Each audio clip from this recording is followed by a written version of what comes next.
About myself.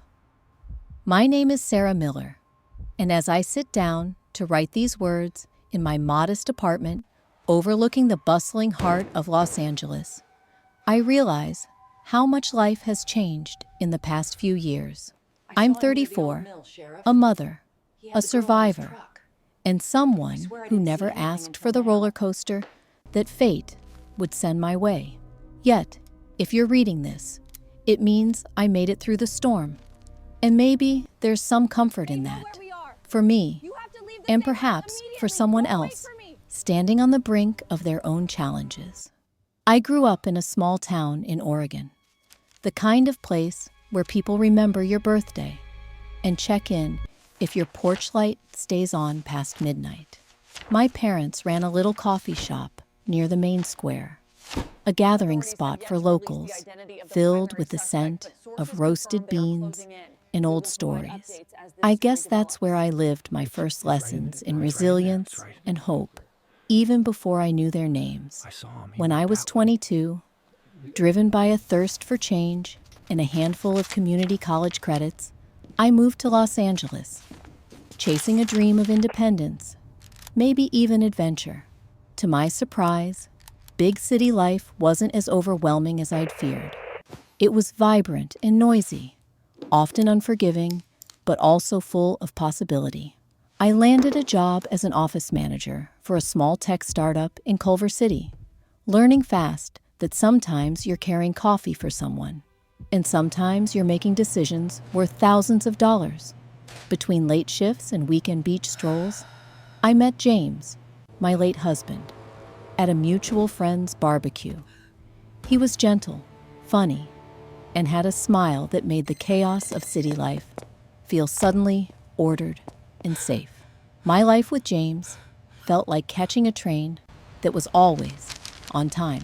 We married, scraped together enough to buy a little townhouse on the city's east side, and I gave birth to Lucas, our son, on a crisp January morning. Those first years as a young mother were both exhausting and joyful, a patchwork of sleepless nights and tender afternoons, of pepperoni pizza picnics on our living room floor, and hurried bedtime stories that rarely made it past the first chapter. As someone with no siblings, I found myself embraced by James's family, who gave me a taste of noisy Thanksgivings and crowded birthday parties. For a while, I truly believed this new world, this mosaic of love and occasional chaos, would last. I loved my work, my family, and every sticky kiss Lucas planted on my cheek. But the world doesn't give out guarantees. And I lost James far earlier than I'd ever imagined. Overnight, I went from a wife and partner to a single mom, grappling with grief and the unknown. If I could turn back time, I might try to bottle the happiness I once took for granted. But life, as I've learned, only moves forward. Still, in the aftermath of loss and uncertainty, I found strength I didn't know I had. My name is Sarah Miller. I am a mother, a fighter, and the only true protector my son Lucas has in this city of angels and shadows. And this is my story. The first upheaval, grief, has its own logic, chaotic and unpredictable. But I expected the worst of it would come from within myself. Lonely nights, an empty pillow beside me, the echo of a lost voice in the hallway. What I never anticipated was how quickly, after James's funeral, the world I thought I knew would shift around me. Mourning is supposed to gather family together, or so I believed. At first, Brian and Mary, my late husband's older brother and sister, arrived with warm casseroles and somber hugs. They spoke in hushed tones, handled flowers from the memorial, and offered to help with errands. Their presence was steady, even comforting, in those raw, early days. But almost as soon as the last condolence card was tucked into a kitchen drawer, something undefinable began to change. The air between us grew chilled, prickly with tension that hadn't existed before. I saw it first in the way Brian's eyes lingered around the corners of our townhouse. Lucas's cherished toys on the floor, the framed family photos. Mary would call more often, though not to ask how Lucas or I were coping. Instead, her questions began to take on an edge. Subtle, but insistent. Are you managing all right with the house? Do you have a plan for all of James's things? Let me know if you need advice about what's best for Lucas. At first, I tried to brush away my unease. Grief, after all, makes everyone awkward. But soon, their offers of help morphed into suggestions I hadn't asked for. Brian took it upon himself to look over our financial documents, waving it off as a friendly gesture just until I could get my bearings. I remember him sitting at our kitchen table, papers splayed out, his brow furrowed in a way that made me feel like a stranger in my own home. Mary, meanwhile, brought boxes. For anything you might want to donate or pack up, she'd say. Though I'd never mentioned wanting to clear out James's belongings. The conversations between us became less about support and more about decisions. Who should handle what? What would be best for the family? Words that suddenly didn't seem to include me and Lucas in the way they once had. I found myself treading carefully, analyzing every word, wondering if I was imagining the undertone of judgment or impatience that crept into their voices. There were awkward pauses where there had once been shared laughter, and meetings that used to end with warm embraces or easy banter now trailed off into silence, heavy and unresolved. What hurt most wasn't just the loss of James, but the slow unraveling of the family I thought I'd gained through him. Navigating loneliness is one thing, but realizing you're no longer welcome in the circle you thought of as your own is a pain I hadn't prepared for. I lay awake many nights, Lucas breathing quietly beside me, trying to make sense of how suddenly fragile our world had become.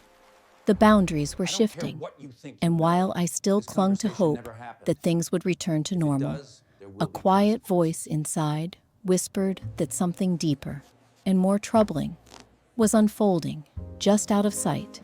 The unfolding scheme. When I look back, I can't pinpoint the exact moment suspicion began to take shape in my mind. It wasn't a single conversation or a particular look, more like a gradual tightening. The way sunlight through a window closes in as afternoon slips toward evening. In those early months after James died, I wanted so deeply to trust Brian and Mary. They were, after all, the only family Lucas had left on his father's side. But as days turned into weeks, and weeks rolled into months, a new reality started to seep into the cracks of my grief. It began with the paperwork. Anyone who's lost a loved one knows that mourning is only half the battle. The other half is a relentless parade of forms, notifications, and bitter reminders that life keeps moving forward, whether you're ready or not. Brian, with his efficient manner and quiet confidence, stepped forward when I admitted how overwhelmed I felt by probate forms and insurance statements. He offered to help straighten things out for Lucas's sake. At first, his involvement was a relief.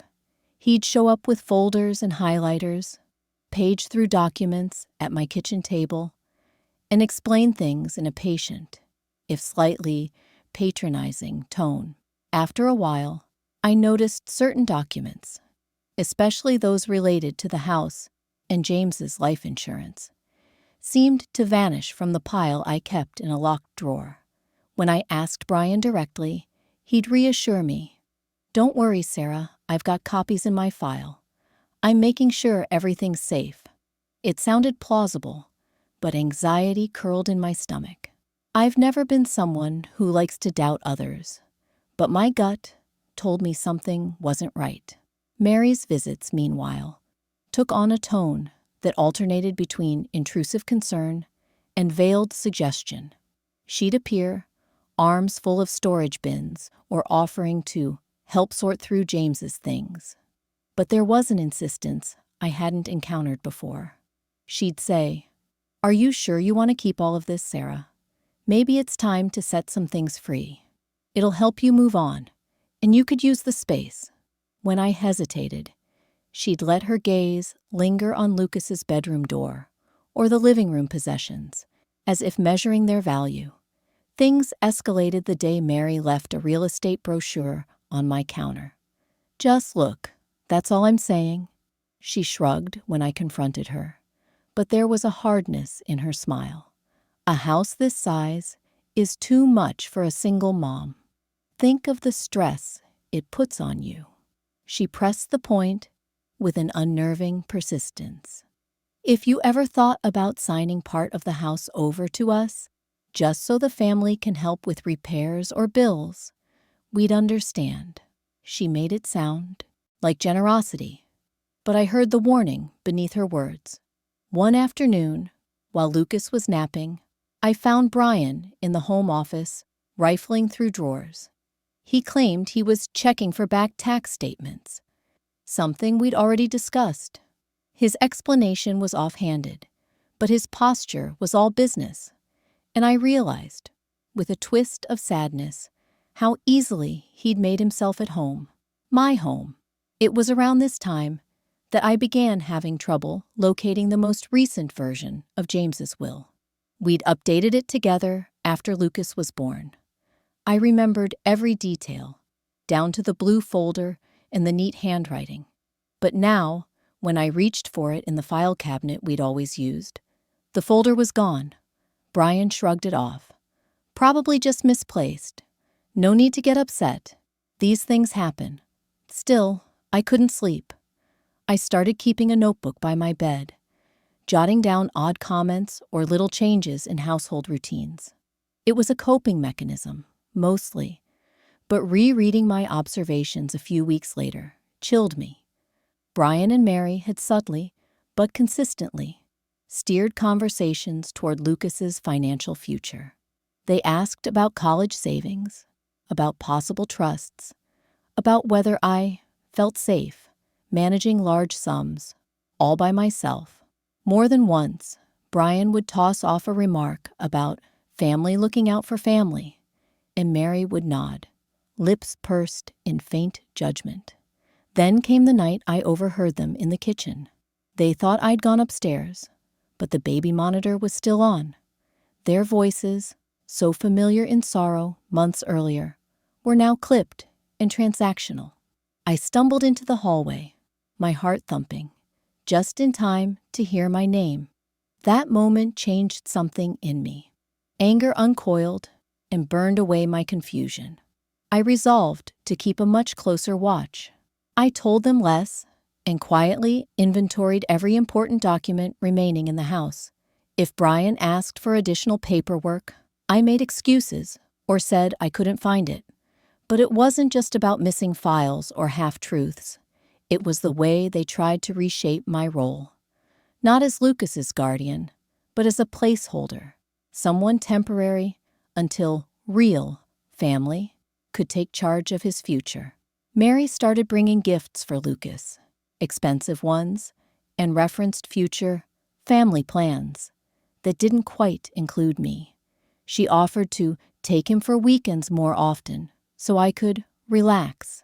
It all sounded innocent, but coming after the late-night conversation, it felt like subtle groundwork for something bigger. Soon, legal mail addressed to me started arriving at Brian's house. Forwarded, he claimed, just in case there was a mix-up at the post office. A set of bank statements, clearly tampered with, were dropped on my front porch in an envelope labeled private. I opened it to find banking transactions I'd never authorized. Real fear set in. It seemed so calculated and methodical. The people I'd once called family were setting the stage for control, one tiny step at a time. Instead of confrontation, I taught myself patience. I did my own research late at night, reading about inheritance law in California, custody rights, and forged documents. I began storing every document digitally, snapping photos and sending them to a secure email account. I reached out, anonymously at first, to a lawyer recommended by one of my colleagues in the tech firm. He listened calmly to my story and advised me not to tip my hand until I understood the full extent of what they were doing. I started quietly recording conversations when Brian and Mary came over. The evidence wasn't dramatic, a hint here, a slip there, but it added up. Each visit gave me more threads to tie the pattern together: offers to manage Lucas's share, pressures to liquidate assets, backhanded references to my emotional state. Mary even hinted with mock concern that maybe Lucas deserved stability that I alone couldn't provide. It's strange how family bonds, once a source of warmth, can become weapons when trust is broken. The people who brought casseroles and comfort just months before were now mapping out my son's future without me, treating my motherhood like a technicality. There were days when I doubted myself. Was I being paranoid? Was this just grief making me see shadows? But each new maneuver on their part confirmed my resolve. The reality was clear. This wasn't just about money or property. It was about power, about who would shape Lucas's life, and who got to define what family meant after tragedy. The slow slide from sympathy to sabotage had begun. I could mourn James in private, but I had to protect Lucas in public. These realizations coursed through me, not like fear, but as a quiet kind of determination. If anyone wanted to challenge my right as Lucas's mother, they'd have to face me in the full, unyielding force of a woman who had already survived her darkest days and had nothing left to lose. And so, as the true shape of the scheme began to surface, I knew one thing with absolute certainty: I would not let them win. The quiet war begins. If there's one thing grief teaches you, it's silence. There's the hush of an empty room at night and the silence of people stepping back, unsure of what to say around your loss. But I discovered different silences as the months wore on after James's death. Silences that felt heavy, secretive, almost strategic. That's when I realized I'd entered a different kind of battle. One fought in whispers and glances, behind closed doors and polite smiles. It was a war for my son's future, my sanity, and the home we'd built in a city as sprawling and unpredictable as Los Angeles. I wish I could say I charged into this fight with confidence and clarity. That's the way heroines do it in movies, right? In reality, courage is built painfully and slowly. I started with suspicion and fear, and only the necessity of protecting Lucas kept my feet moving forward. Cataloging the battlefield. My first act of defense was to take inventory, literally and figuratively. I spent 2 late nights at the dining table with nothing but a lamp, a strong cup of coffee, and every piece of paperwork I could find. Each document was photographed with my phone, double-checked, and cataloged in a password-protected digital folder. The original copies were hidden in a lockbox I'd bought at a 24-hour hardware store, and then stashed in the trunk of my car for good measure. I kept notes on everything that changed in the house, keys that went missing and turned up elsewhere, mail that arrived late, private drawers rifled through during unexpected visits from Brian or Mary. My notebook, small enough to tuck into a purse or robe pocket, became my lifeline. I wrote down conversations word for word, not trusting my memory in a time so thick with stress. I even devised tests. I'd subtly move files or shift valuables to new places before Brian or Mary came over, then check afterward to see if anything had been disturbed. It was my own way of confirming my suspicions, and each time something was out of place, the heartbreak was matched only by mounting resolve. Building a wall of awareness, I quickly realized that emotional survival in this kind of conflict meant never showing my hand. On the outside, I kept up the act, the grateful widow, the overwhelmed single mother, thankful for the extra hands in advice. On the inside, I cataloged every slip, every probing question, every moment where the brother and sister who once brought casseroles began to sound more like creditors or lawyers. The day Brian asked about Lucas's Social Security documents, saying, "We just want to make sure his future's protected," I smiled and lied that I wasn't sure where they were. Later, after Lucas was asleep and the house was finally quiet, I cried, not just from fear for Lucas, but because it hurt to outmaneuver the very people I'd once called family. Mary, never one for subtlety, grew bolder. She'd arrive unannounced with boxes and plastic bins. To help declutter, she'd bring along forms for transferring vehicle titles or refinancing the house, as though I couldn't possibly handle it on my own. Once, I found a sticky note on my fridge in her handwriting, listing to-dos for the week, half of which were about sorting or selling assets that still held the smell of James's aftershave. Learning the enemy's playbook. Nothing in my life had prepared me for this kind of stealth war. I was used to managing office drama, wrangling payroll, juggling Lucas's sticky hands and surprise colds. This was something different. A high-stakes chess match, with my every move scrutinized for weakness. I scoured online forums, read articles on California probate law, even sat in on a free legal aid seminar disguised as Sarah M. I learned about forgery, undue influence, power of attorney, words that sounded cold and clinical, but had suddenly become intimately linked to my daily survival.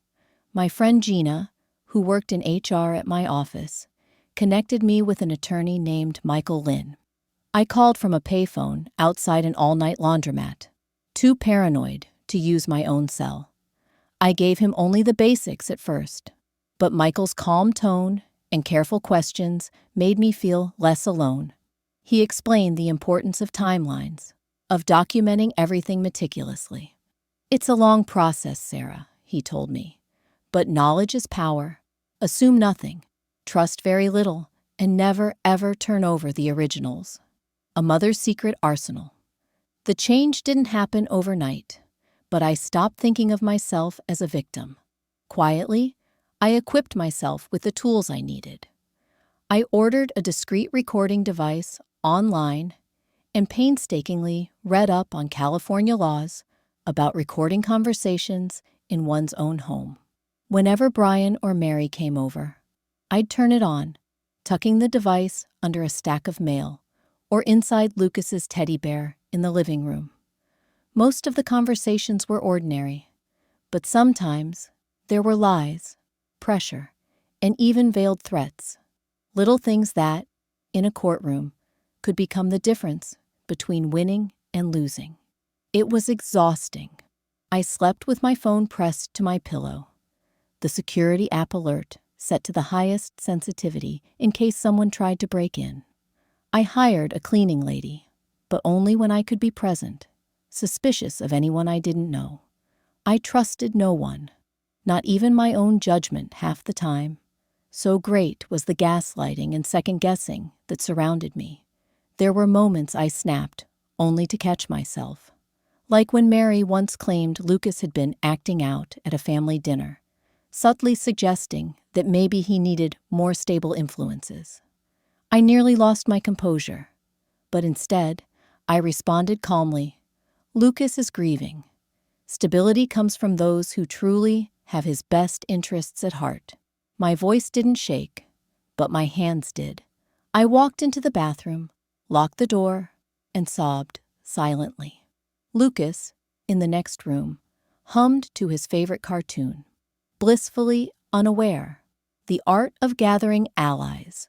Despite the isolation, I found unexpected allies in the periphery of my life. The building's security guard, Mr. Alvarez, started putting aside any stray mail with my name. "I notice folks poking around mailboxes lately," he confided in a low voice. "Mr. Patel, who ran the corner shop, let me check the store's video footage when I worried someone had been snooping near my car. Even casual acquaintances became unwitting sentinels. Lucas's teachers left friendly voicemails after school events, creating digital timestamps for his whereabouts. My boss at the tech startup never asked questions, but allowed me to alter my hours as I needed, granting me time to visit attorneys or banks, to stand in line at the courthouse, to chase down notaries for affidavits, facing my own reflection. Some nights I'd stand in front of my bathroom mirror, staring at the woman looking back at me. She was thin, drawn, with fatigue pooling in the hollows under her eyes, a far cry from the laughing bride in my wedding photo. Yet there was a set to her jaw, a determination that surprised me. I would whisper, "You're doing this for Lucas. You're his mother, and no one can take that from you." I missed James terribly. There were moments I almost dialed his number, half expecting his voice to pick up and fix everything. But James was gone, and the only person standing between our son and uncertainty was me. Small battles, small victories. Gradually, I started to see patterns. I learned when Brian was most likely to drop by, always late Friday afternoons, after he knew my lawyer's office had closed. I recognized Mary's tactics, sudden acts of kindness, just before she'd bring up moving forward or doing what's best for Lucas. I started recording every request, every signature, every document, never agreeing to anything on the spot. Michael, my attorney, became more than just legal help. He was my confidant, my reality check. After reviewing my evidence, he nodded with approval. "They're strong at applying pressure, but you're stronger at withholding what matters. Let's keep it that way." It was the kind of small affirmation I needed to keep fighting. Lucas, my living anchor. In all of this, I tried to shield Lucas as much as I could. He was a bright, sensitive boy who'd lost his father and couldn't possibly understand the adult battle swirling around him. I kept his routines as normal as possible. Pancakes on Sundays, bedtime stories each night, park dates on the weekends. Sometimes, out of nowhere, he'd look up at me and say, "It's just us, Mom, but that's okay, right?" I'd hug him so tightly, he'd squeal, "Can't breathe, Mama," but smile all the same. I wondered, often and painfully, whether Lucas could sense the tension. Child psychologists I consulted assured me that honesty mattered, but so did security. I explained in simple words that sometimes family disagrees about big things, and that I was doing my best to make sure he would always be safe and loved. The quiet war turns. As the weeks wore on, the quiet war took an emotional toll. My hand shook when the phone rang unexpectedly. Mail with missing pages or strange marks made my heart race. Once, when my car's tire was mysteriously slashed, the mechanic shrugged. Probably just city vandals. But I felt a cold certainty deep down. It was meant as a warning. But there were also moments of deep validation. The night I caught Mary copying bank account numbers off a statement I'd accidentally left on the counter, she grinned sheepishly, blaming habit from her old bookkeeping job. I watched her, poker-faced, then retrieved the statement and locked it away without a word. Later that week, when Brian hinted that Lucas might be better off with two parents, or at least with the family who knew James best, I shivered at the implications. But I stood up straighter and replied, "The best place for Lucas is with his mother. That's what James wanted, and that's what's happening," preparing for the confrontation. All the minor battles, All the notes and recordings in subtle moves back and forth were leading to something bigger. Michael reminded me that eventually, situations like this end in one of two ways: capitulation or confrontation. I knew surrender wasn't an option. Lucas would lose too much, not just financially, but in terms of stability and trust. So, even as I went about my normal life, preparing breakfast, scheduling playdates, grocery shopping, I quietly readied myself for the final, more public fight that was sure to come. I wasn't sure I would win, and the fear of losing was ever present. But I drew courage, not just from anger or desperation, but from a fierce love for my child. This quiet war had stripped away any pretense of powerlessness. I was Sarah Miller, mother and fighter, and as the city lights flickered beyond my window each night, I promised Lucas silently, the only promise I knew I could keep, that I would do whatever it took to protect him, no matter how long the battle would last, or how silent my war had to be. Confrontation and unmasking. There's something almost unreal about the moment when resolve turns into action. When you realize that quietly enduring, meticulously preparing, and hoping for another way isn't enough. For months, I'd played my part in secrecy, isolating myself behind a wall of evidence and resilience. But self-preservation and hope for peace could only carry me so far. In the end, love, for Lucas, and for the life James and I built, demanded I take the fight into the open. The time had come to confront Brian and Mary and unmask what they had become. Long before I picked up the phone to arrange the talk, I rehearsed the words I'd say. I practiced in the shower, pacing my kitchen before dawn, mouthing sentences into the bathroom mirror. This wasn't just about defending myself. It was about preserving our family history, our home, and the small boy who looked up at me every day for answers. Answers that had to be stronger than my fear.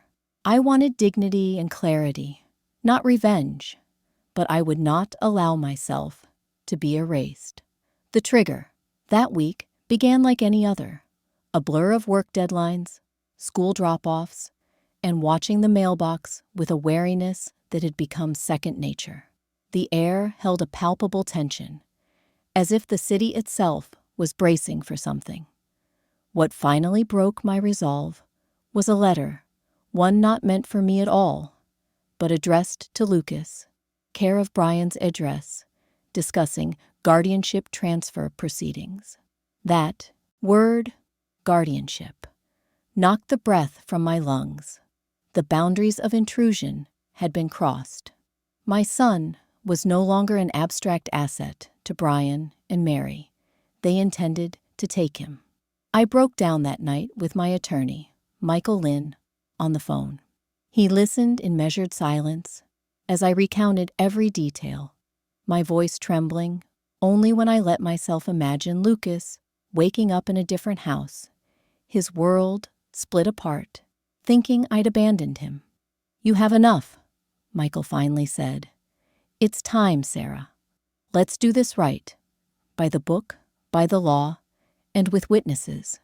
You don't have to face this alone." Together, we planned everything. The confrontation would take place in my living room, with a neutral third party present, James's godmother, Evelyn, someone whose loyalty was to the truth, not the factions that family strife had created. Michael would join on a secure video call, documents queued up and ready. I took a deep breath and made the calls. Brian accepted with breezy confidence. Mary insisted on bringing a pie. "For old time's sake," she chirped, as if the world hadn't shifted under all our feet. The showdown. It rained the morning of the meeting, a rarity in Los Angeles that felt almost symbolic.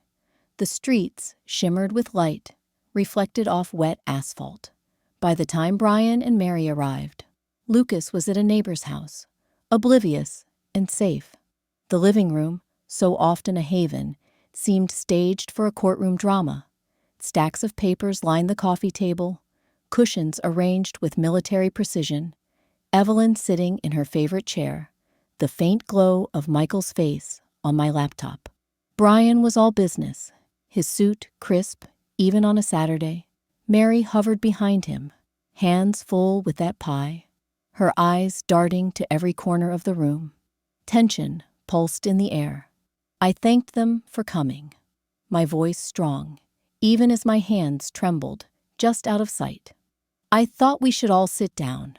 Openly, honestly, I began, willing my gaze to remain steady. There have been too many misunderstandings, too much confusion since James died. I think it's time we put everything on the table. Mary's lips twitched. Whatever do you mean, Sarah? I gestured to Michael on the laptop. This is my attorney. He's helping me make sense of everything. And Evelyn, as you know, cared for James as her own. I hope you'll understand why I want you both here. Brian's confidence barely faltered as he sat, but a flicker of annoyance passed between him and Mary. The storm outside rattled the windows, laying out the evidence. I pulled out the first folder, copies of every suspicious document, every correspondence, every recording Michael had vetted for legality. I started with the easy things. The missing insurance paperwork, the bank statements redirected to Brian's house, the mysterious lost will. I narrated events calmly, my tone even as I described the inconsistencies, tracking, always, the shifting expressions on their faces. Brian interrupted, scoffing. We were just helping, Sarah. You seemed overwhelmed. I thought you'd appreciate it. Evelyn's gentle tone cut through the tension. That's not how it looks from where I sit. These are serious matters. Mary's color rose. You're painting us as villains for trying to keep this family together. Everything we've done has been for Lucas. Michael spoke then, his voice diplomatic, but ironclad. That's a question the court will answer if it comes to that. But Sarah's rights and Lucas's are protected under the law. If there is evidence of coercion, misrepresentation, or tampering, there will be consequences. Before we discuss anything else, are you prepared to address these points? The room froze. I steeled myself and pressed on, producing the letter about guardianship transfer. I read aloud the lines that so coldly referred to Lucas as if he were a parcel to be shipped, not a grieving child with a living mother. That was when Mary snapped, tears springing to her eyes, not from sadness, but rage. You don't think you're fit, Sarah. You never did. Not before James, not after. You think hiding behind all this lawyering changes the truth. Lucas would be better off. Brian hissed her to silence, but it was too late. The truth was out. This was not about compassion, or even the nostalgia of family, but calculation and resentment.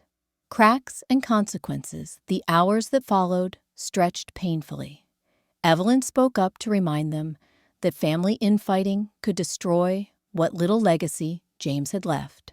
Michael described the legal ramifications, how the backroom maneuvers, the forgeries, and even the intimidation could result in criminal charges, custody reversals, and loss of inheritance rights. My own words faltered only once, when describing how afraid I'd become, sleeping with my phone in hand, listening for footsteps that might mean harm.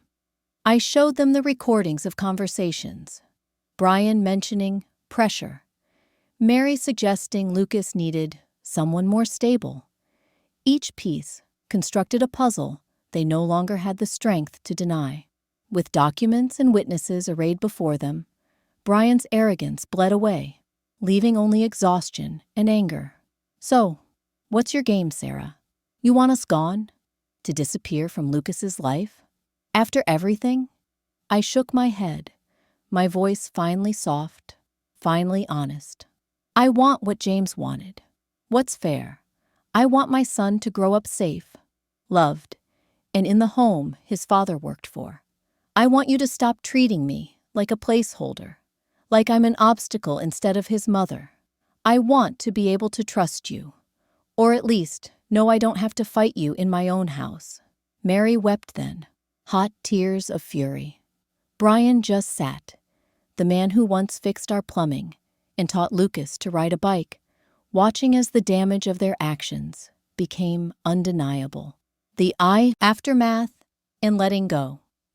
The meeting ended in a kind of exhausted truce. Michael detailed the legal next steps: a formal withdrawal of any guardianship filings, restitution for interfering with my mail, and a signed agreement that put every aspect of Lucas's trust and our property beyond their unilateral control.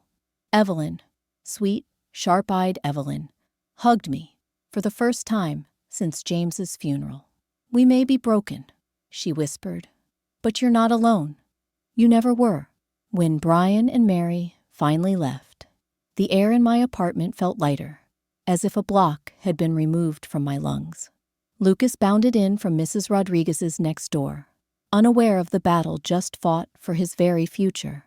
I hugged him tight, breathing the promise I'd kept 1,000 sleepless nights. I would not let fear win. Rest was long in coming that night. My mind raced with all the things I could have said, all the scars, family feuds, leave behind.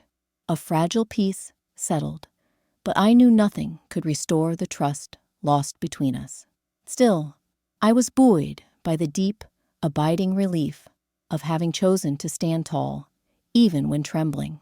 Over the following days, word of the confrontation spread. Some cousins called to lend support, others to question my decisions. I ignored the gossip and focused on rebuilding. New locks on the doors, routine visits with Michael to finalize the paperwork, family therapy for Lucas and me. Our home, bruised and battered, was ours again. Quiet strength. Perhaps the most surprising lesson of all was how this ordeal didn't break me. It forged something new, a relentless, if scarred, belief in myself. I had doubted for so long that I could ever be enough for Lucas, enough for myself, but endurance had become a muscle, stronger because it had been tested. I learned to forgive, not for their sake, but for my own peace. Mary sent a letter, a real one this time, months later. She apologized, blaming grief, fear, and old wounds for her actions. I wrote back simply, "For Lucas's sake, I hope we all outgrow this. Thank you for loving him in your way." In time, the sharp edges dulled. We met at the park sometimes, cordial, watchful, never close, but the secret war was over. My voice, once shaky with fear, had become steadfast, not just in courtrooms or living rooms, but before Lucas each night as he drifted off to sleep, safe and free from the battles I'd fought to keep him there. So ended the hardest chapter of my story, not with fanfare, but with the solid comfort of truth exposed, rights reclaimed, and a mother's promise kept. In the heart of Los Angeles, under the same bright city lights James once adored, I stood taller, alone, but never truly lonely, loving and loved, the sole architect of my family's future. Justice is served. I used to believe that justice was a distant, clinical thing, a matter for courtrooms and men in dark suits, for stories in the news. I never imagined it would be something I'd have to seek for myself and my son, or that the process would feel so shaky, so personal, and at times achingly slow. When the confrontation with Brian and Mary finally gave way to the aftermath, I realized my quiet war wasn't truly finished. What had happened in my living room was only the beginning. The rest would play out in the uncompromising light of the law, each step a test not just of evidence, but of resolve. The first call, the Monday after that stormy meeting, I found myself sitting alone at my kitchen table, the forms and folders still stacked where I'd left them. Lucas had gone off to school with hardly a glance at the change in our home. Proof, I thought, that children are blessedly resilient or heartbreakingly unaware. I poured a mug of coffee and, cheeks pressed to my fists, called Michael Lynn. His voice was steady as ever. "We'll file an injunction immediately," he said. "You have the documentation. This is no longer just about property or inheritance. It's about the protection of your legal rights and, more importantly, Lucas's safety." It felt monumental and ordinary all at once. The click of a button, the shuffle of paperwork, the wheels of the machine grinding to life.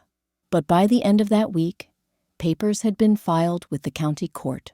Official letters requesting the return of my mail, a statement of intent to press charges for attempted fraud, and, most crucially, an emergency hearing to clarify my role as Lucas's sole guardian.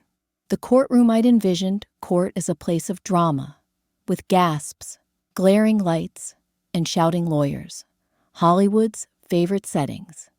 The reality, I learned, is subtler and far more intimidating. The courtroom where my family's fate would be decided was a boxy, windowless space on the 6th floor of an aging government building. The wood was scuffed, the seats uncomfortable. The only color came from the patience, or impatience, on people's faces. I wore my best navy dress, hair braided in defiance of the chaos around me. Michael met me at the door, a small smile at the corner of his mouth. "You ready?" "I don't know," I told him honestly. "But I'm here." The hearing itself was a blur of legalese and cross-examinations, terms I'd studied late at night but still felt foreign to my tongue. Testamentary capacity, undue influence, fiduciary breach. Brian and Mary sat across from me, eerily unified. Their lawyer tried to emphasize their intentions: concern for Lucas, desire for family cohesion, but the evidence was overwhelming. Michael presented everything: the timeline, the tampered mail, the attempts to coerce signatures, the recordings of thinly veiled threats and dismissals. On the stand, I answered each question not as a warrior, but as a mother. I described Lucas's life, our grief, the intrusion and uncertainty that had ballooned out of family support into punishment. I didn't cry, though the lump in my throat seemed carved from stone. A guardian ad litem, a court-appointed advocate for Lucas, interviewed us in private, speaking to Lucas alone as well. The report was read aloud. "It is in the best interest of the child that his mother maintain sole custody and control of all assets inherited from his late father. There is no evidence that Sarah Miller is unfit. Every indication is of a dedicated, protective, and loving parent." The judge's gavel came down, the decision final and public. All attempts to redirect the estate into family management were denied. My guardianship was established, uncontested, for the future. A restraining order was put in place to prevent further harassment. Brian and Mary were ordered to return any documents, keys, or property belonging to Lucas and me within 72 hours. Any evidence of interference in Lucas's trust or future would result in additional penalties. Restoring order. The first days after the ruling felt strangely empty. I changed the locks, again, and installed a new mailbox with a security camera above it. The sensation of threat didn't dissolve overnight. It eased away in layers as I reclaimed the rhythms of our home. Each night, I reread the judge's order, not out of spite, but reassurance. Lucas, still young enough to believe change can be simple, returned quickly to his routines: pancakes, school, cuddling under a worn blanket for Friday movie night. The house itself seemed to breathe easier. I gathered the hidden lockbox, sorted through digital files, and began the painstaking process of building a new normal. Friends and neighbors who had hovered at a distance during the scandal began to drop by again. Mrs. Rodriguez, hand-delivering tamales. Gina, insisting on a girls' night out. Lucas's teachers, aware but tactful, sent notes home about his progress. For the first time in years, I felt a sense of quiet ownership over my life, accountability and aftershocks, but every victory leaves scars. 3 weeks after the ruling, county prosecutors opened a formal investigation into Brian and Mary. It was not what I'd intended, and when I was asked to provide evidence, I did so with a trembling hand. The last thing I wanted was their destruction, but I also understood, deeper than ever, that some actions demand accountability. I struggled with guilt. Some nights, I stared at the ceiling, haunted by memories of family dinners and the laughter that used to fill the spaces, now echoing with court orders and police reports. When Lucas asked quietly, "Will Brian and Mary ever come back?" I managed the truth as best I could. "We all make mistakes, sweetheart. But you're safe, and no one can take you from me." He nodded, as if wisdom was something children inherit by instinct. The process was clinical and thorough. Over several months, investigators traced the meddling with our mail, the financial records accessed without my consent, and the attempts at forging my signature. I testified once, then again, this time less as a plaintiff and more as a witness to the far-reaching consequences of unchecked ambition. The prosecution offered a deal: probation, mandatory counseling, and permanent removal from any authority over Lucas's assets. I accepted, hoping the lesson would cut deeper than retribution. Reclaiming voice and dignity. Healing is not a straight line. There were setbacks, letters from distant relatives, frozen stares from old friends, rumors swirling at church and school. But as the weeks turned to months, I found my footing again. I wrote letters to the court, explaining how the process had affected my life, then tucked them away. I started a journal for Lucas, in case he ever asked for the truth. Not just the facts, but the feelings and fears that shaped how we survived. At work, I felt the burden lighten. My boss promoted me to operations lead, citing my tenacity and organizational skills under impossible pressure. I learned to accept praise with a nod instead of self-doubt. Lucas blossomed, undaunted. He played soccer, brought home finger paintings, asked for a puppy. For the first time since James's death, laughter returned to our home. Not the brittle, nervous kind, but the real, echoing sound of hope. I reached out to Evelyn, grateful for her calm intervention during our darkest hour. She now visited on weekends, telling Lucas stories about his father that became a precious link to the past. Gina convinced me to join a support group for women fighting custody battles. As I listened to their stories, I realized how rare and hard-won my victory was, and how important it was to help others find the courage to seek justice for themselves and their children. The ripple effect justice, I learned, doesn't only mean legal vindication. It means restoring the fabric of family, restoring faith in oneself, and protecting what is sacred from future harm. The consequences of Brian and Mary's choices echoed throughout our extended family. A few relatives stopped calling, others reconnected, grateful for answers and closure. Mary, to my surprise, took the outcome hardest. She wrote a letter, full of apologies and explanations, many of which I'd already predicted. She said grief had clouded her judgment, and fear had turned concern into control. She ended with a promise to accept the terms of the court, to rebuild her own life, and to love Lucas from afar, if that was what he needed most. A mother's promise kept. The city feels different now, less menacing somehow, more like the canvas on which I can chart our future. We go to Griffith Park on weekends, chase pigeons, and eat ice cream near the observatory, Lucas's laughter swirling skyward. He asks about his father less, but when he does, I have the strength to answer. When I tuck him in at night, I whisper the same promise I made to myself. You are safe, you are loved, and I will never stop fighting for you. I keep James's old mug by the sink, a talisman, a reminder that even after the greatest loss and deepest struggle, there's a kind of justice that exists outside the law. The justice of choosing kindness, of standing up for the vulnerable, of refusing to let bitterness take root where hope should grow. Lucas will remember, though in time his nightmares will fade. I know there will be new challenges, both obvious and hidden, but I face them as someone forged in adversity.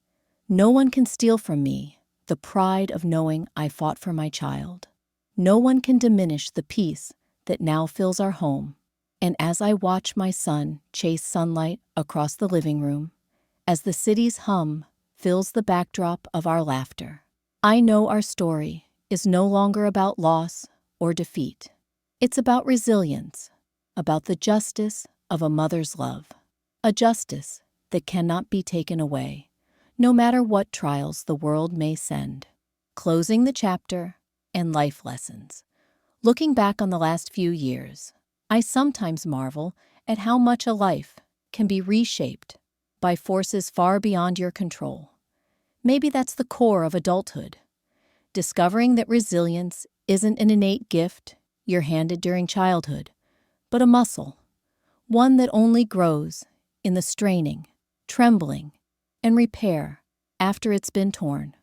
I look around our bright kitchen, sunlight tangled in Lucas's hair as he pours cereal, and the memory of all we survived settles over me like both a shadow and a warm blanket. When I think about how it felt right after James died, the loss, the confusion, the numbness of days that dragged on with no promise of peace, it almost feels like a previous life, or the fated first act of a play, whose tension would crescendo in ways I could never have imagined. I was drifting, battered between grief and the demands of single motherhood, naive to the battles lurking just over the horizon. No one teaches you how to protect a child from the ambitions and failings of the adults around him. No one teaches you what it means to stand alone between your child and everything that threatens his sense of home. Honoring the journey, surviving the storm, was never about dramatic victories or grand gestures. Day by day, I rebuilt trust in myself, in the small community that rose up quietly when I needed it most, in the belief that good could eventually, sometimes reluctantly, triumph over spite. There was a time when I could recite every legal term connected to family law in California, when the stack of folders in my closet felt heavier than my own body, and when I measured sleep by the minutes of stillness between anxious thoughts. But as the court battles faded into memory and the legal protections became routines rather than urgent needs, I found myself returning to ordinary things with an unexpected sense of gratitude. The mundane became sacred, a clean kitchen counter, music drifting from Lucas's bedroom, texts from friends inviting us to picnics in the park, or the knowledge that I could come home to a space that was ours, secure, familiar, unshadowed by threats. Nothing about our new life was easy in those first post-litigation months. Some nights, Lucas would wake crying from a bad dream, a shadowy anxiety he couldn't name, but I understood all too well. I held him close, whispering soft reassurances, without promising that nothing bad would ever happen again.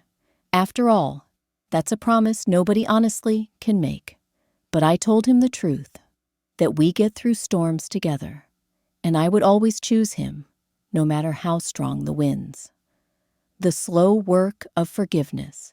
If I had one misconception about justice, it was this: that a courtroom victory would immediately erase the anger and betrayal lodged in my heart. Instead, I learned that forgiveness, real, lasting forgiveness, is slow, non-linear work. Sometimes it comes unbidden, other times it must be chosen day after day. There were times when old wounds ached unexpectedly, running into Brian at the supermarket, hearing Mary's name mentioned by extended family at a wedding. It would have been simplest to wall myself off, sheltering my heart behind the certainty that they had tried to take from me what mattered most. But Lucas taught me a different kind of healing, simply by the way he greeted the world, unburdened by grudges, his own boundaries rebuilt not from suspicion, but from hope.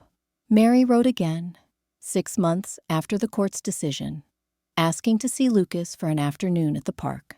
She was careful, apologetic, never entitled. I hesitated for weeks before agreeing, finally deciding that Lucas deserved a relationship with his aunt, as long as I was there, watching over him. The playdate wasn't easy. Mary wept quietly at the sight of her nephew.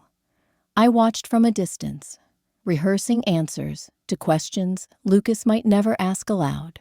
Still, I could see she was trying, careful with every word. Forgiveness didn't bloom that day, but it took root. As for Brian, we remained distant, a polite nod if we crossed paths at community events. I wrestled with the possibility of reconciliation, but ultimately accepted that some fractures settle into the landscape of your life, visible but unmendable. The weight of his choices, his silence, his collaboration with Mary, his refusal to see me as anything but a rival to the family's legacy, became a stony ridge between us. I learned to walk around it instead of trying to cross. Lucas's world-restored children notice more than adults realize. Lucas, now 8, thrives at school, his easy laugh defying the gloomy predictions of child psychologists or worried relatives. He still asks about his dad, but mostly in a searching, curious way, not in panicked need for reassurance. We made it a tradition to visit James's favorite hiking trail on his birthday every year. Through stories and shared memories, James remained a bright thread in Lucas's life, not a source of confusion or pain.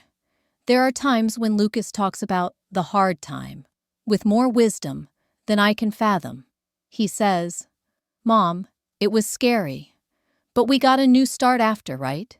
And I think maybe the test wasn't only mine. Maybe Lucas is the proof of resilience, not just the recipient of it. To support his recovery and growth, I invested the resources I'd fought so fiercely to protect: college savings, enrichment programs, therapy appointments not only after the ordeal, but as part of our regular lives. I wanted him to know that asking for help was a sign of strength, that we are allowed to rebuild, that our history didn't have to be our destiny. Love, redefined. For a long time, I considered myself just surviving. People would see me smiling at work meetings or running camp drop-off and tell me how strong I was. But strength, I learned, isn't loud. It doesn't mean you never break down or feel overwhelmed. It means you keep showing up. Keep speaking when your voice shakes. Keep loving in the face of disappointment. One of the most humbling lessons was the way love changes form under pressure. With James, love had meant security, routine, partnership. As a widow, love became both wild and quiet, fierce protection and soft acceptance. In court, loving my son took the shape of a legal strategy and hard decisions. At home, it was making pancakes with smiley faces, staying up late to sew patches on his favorite jacket, holding him during thunderstorms until his breathing matched my own. There is no perfect mother, only a present one, the gift of community. I started noticing, after the legal storm had passed, the community I'd underestimated in the hardest times. Mrs. Rodriguez, who kept Lucas for the afternoon when I had emergency hearings. Gina, who reminded me to laugh, and not just to plan. My boss, patient and quietly supportive. Neighbors who once offered condolences delivered small gestures of warmth. A warm loaf of bread, a bouquet of wildflowers, a note saying, "We're glad you're still here." There's a myth that urban life is lonely, that we're all strangers locked behind our apartment doors. But sometimes cities, by virtue of their endless movement and clamor, build nests around the vulnerable. I learned to reach out, and just as importantly, to accept help when it was offered. I made it a point, when I could, to return the favor, volunteering at Lucas's school, organizing a neighborhood picnic, offering a sympathetic ear to other single mothers at the park. If our greatest trials teach us anything, it's that we survive, thrive even, not in isolation, but through webs of care, even when they appear fragile. Letting go of what was lost. I'd be lying if I said I didn't sometimes carry bitterness or regret for what we went through. There are invisible scars, hypervigilance when opening the mail, pangs of anxiety in legal matters, the realization that trust, once broken, may never return in full. But holding on to anger is its own burden. I reminded myself daily that forgiveness wasn't letting Brian or Mary get away with anything, but simply a way of refusing to let their actions continue to dictate the shape of my life. Therapy helped, as did time, and the act of talking honestly with Lucas about our past, in age-appropriate ways. Letting go didn't mean forgetting. It meant integrating the ordeal into our story, without letting it define every page. A future we make. As the season cycled on, I began to imagine a future for us, not just defined by recovery, but by possibility.